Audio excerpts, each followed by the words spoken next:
Paul Laxalt, the scandalous shadow of a political powerhouse.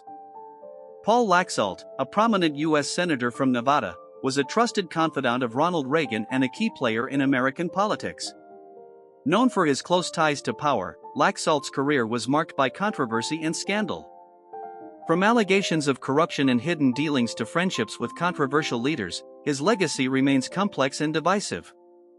Here are 10 of the most scandalous and shocking facts about Paul Laxalt, revealing a side of him often hidden from public view. Fact number 1. A humble beginning with a storied lineage. Paul Laxalt was born on August 2, 1922, in Reno, Nevada, to a Basque immigrant family. His father, Dominique Laxalt, was a shepherd turned hotelier, and his mother, Teresa, was a homemaker. The young Laxalt was raised in the small town of Carson City, where he experienced a tough yet nurturing childhood marked by his father's frugality and discipline. Despite growing up in a modest environment, Paul was ambitious. He married Jacqueline Ross in 1946, with whom he had 6 children. However, the marriage ended in divorce in 1972, reportedly due to his political ambitions and long hours away from home. Laxalt remarried in 1976 to Carol Wilson, who brought stability to his hectic political life. Despite his family's solid reputation, whispers circulated about his strained relationships with his children, particularly Adam Laxalt, his grandson, who was rumored to be his illegitimate son, a claim both denied and unconfirmed, adding a layer of intrigue to his personal life. Number 2. Political climb on the back of controversy. Laxalt's entry into Nevada politics was marked by both ambition and controversy. As governor of Nevada from 1967 to 1971, he played a pivotal role in the state's decision to embrace legalized gambling, transforming Nevada into a gambling hub. However, this decision drew criticism and allegations of corruption due to Laxalt's close ties with casino moguls like Del Webb, owner of the Sahara and the Thunderbird Hotels, and Frank Lefty Rosenthal, a mob associate who managed several casinos in Las Vegas. In 1968, Laxalt's office was implicated in a bribery scandal concerning casino licenses. Although Laxalt was never formally charged, the controversy earned him the nickname Teflon politician, a reputation for dodging allegations that would otherwise end political careers. This term would later be popularized by his ally, Ronald Reagan, to describe their shared ability to emerge unscathed from scandal. Number 3. The mystery of the lost campaign funds. Laxalt's 1974 Senate campaign was rocked by a financial scandal when nearly $100,000 of his campaign funds mysteriously disappeared. His opponent, Harry Reid, capitalized on the situation, accusing Laxalt of financial mismanagement and calling for a full investigation. Laxalt's campaign team maintained that the money had been misplaced due to clerical errors, but rumors of embezzlement and payoffs spread rapidly. Despite the lack of formal investigation, the incident cast a long shadow over Laxalt's financial integrity and sparked public suspicion, with some speculating about the true destination of the missing funds. Number 4. The silent partner in Watergate. Though Paul Laxalt was not directly implicated in the Watergate scandal, his close ties to President Richard Nixon made him a subject of intrigue.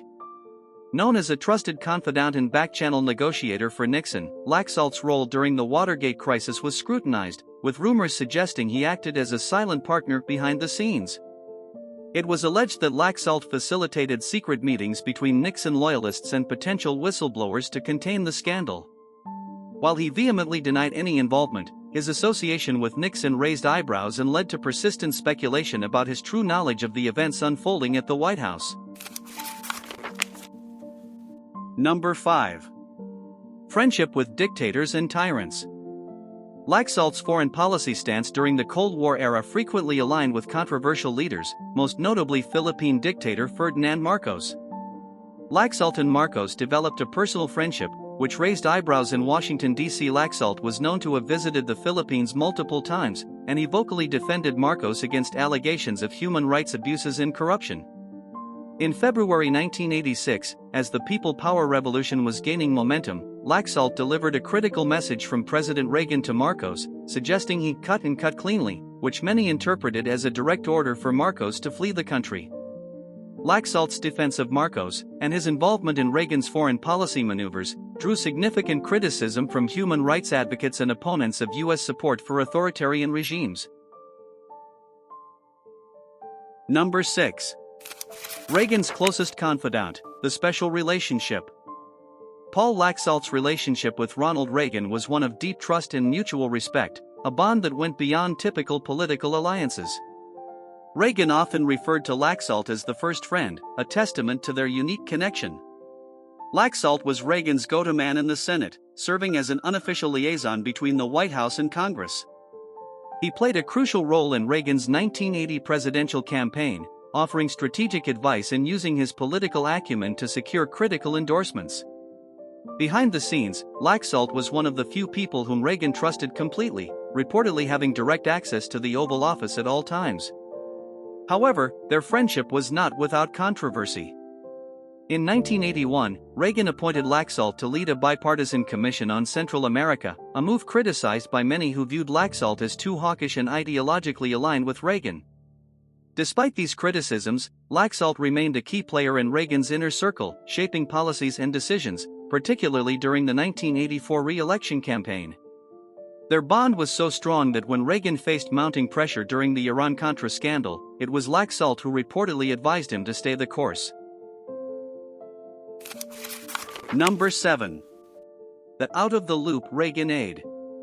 Despite being one of Reagan's closest advisors, Laxalt was sometimes perceived as an inside outsider.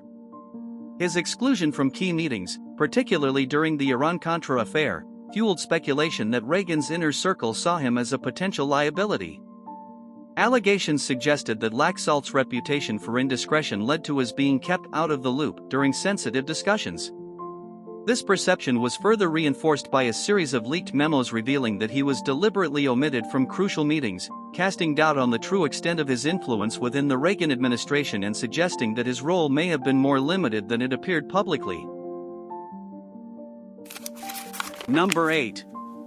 A questionable exit from politics. After leaving the Senate in 1987, Laxalt continued to wield significant power as a lobbyist and political consultant. His firm, Laxalt & Associates, became a prominent player in Washington, D.C., representing major clients such as Lockheed Martin. However, in 1988, Laxalt was accused of leveraging his political connections to manipulate defense contracts, a charge that prompted intense scrutiny. Although he denied any wrongdoing, his sudden retirement from lobbying in 1991 amid ongoing allegations of influence peddling raised questions about whether there was more to the story than he had admitted. The scandal underscored the risks of blending political and business interests, casting a lasting shadow over his post-political career. Number 9. Health battles and political vulnerability. Throughout his life, Laxalt faced a series of health challenges, most notably a battle with a brain tumor in 1988. While his health issues were acknowledged publicly, there were persistent rumors that his condition was far worse than disclosed. Political opponents seized on his vulnerabilities, suggesting that his declining health compromised his ability to serve effectively. Laxalt's decision to withdraw from consideration for future political roles was seen by many as an indication of the severity of his health problems. Despite these challenges, Laxalt continued to assert that his health was manageable, maintaining a public presence as an elder statesman in the Republican Party. Number 10. The Nevada banking scandal. In 1991, the Bank of Las Vegas, where Paul Laxalt was a significant shareholder, collapsed under mysterious circumstances. It was revealed that the bank had extended several large, unsecured loans to Laxalt's associates and political donors, leading to accusations of favoritism and financial mismanagement. The collapse resulted in significant financial losses for many Nevada residents, with some losing their life savings. Although Laxalt denied any involvement and was never formally charged, the scandal tainted his reputation and highlighted the risks associated with his business dealings. The incident marked a dramatic fall from grace for a politician who had long cultivated an image of integrity and public service.